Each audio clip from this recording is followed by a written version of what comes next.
আলু সোয়াবিনের ডিম দিয়ে তরকারি বানানোর জন্য আমি কড়াতে তেল দিয়ে দেব। ডিমগুলো ভেজে নেব।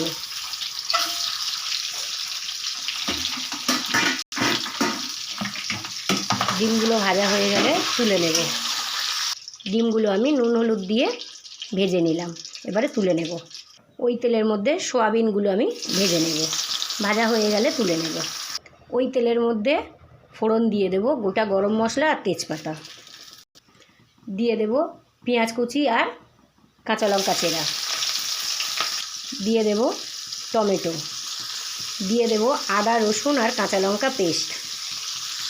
এবারে আমি ভালো করে মশলাটাকে কষিয়ে নেব। কষানো হয়ে গেলে এর মধ্যে হলুদ গুঁড়ো, লঙ্কার গুঁড়ো, জিরের গুঁড়ো দিয়ে দেব, দিয়ে দেব লবণ, দেব হলুদ গুঁড়ো, দেব লঙ্কার গুঁড়ো, দিয়ে দেব জিরের গুঁড়ো। এবারে আমি অল্প একটু জল দিয়ে মশলাটা কষিয়ে নেব। মশলাটা আমি ভালো করে কষিয়ে নিলাম।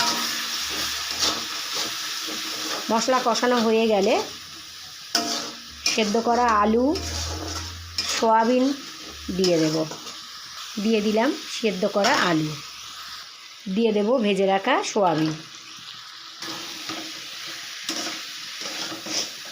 কষানো হয়ে গেলে উপর থেকে গরম জল দিয়ে দেব। দেখুন বন্ধুরা, কষানো হয়ে গেছে। এবারে আমি দিয়ে দেব জল। জল দেওয়ার আগে 1 প্যাকেট মিট মশলা দিয়ে দেব। এবারে আমি গরম জল দিয়ে দিলাম।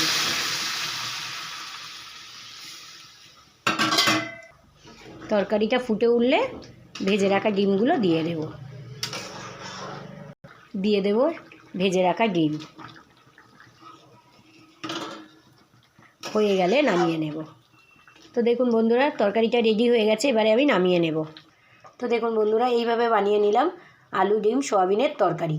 তো আপনারা এইভাবে বাড়িতে বানিয়ে খেয়ে দেখুন।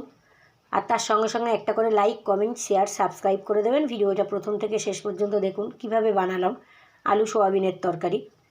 শুভ দুপুর।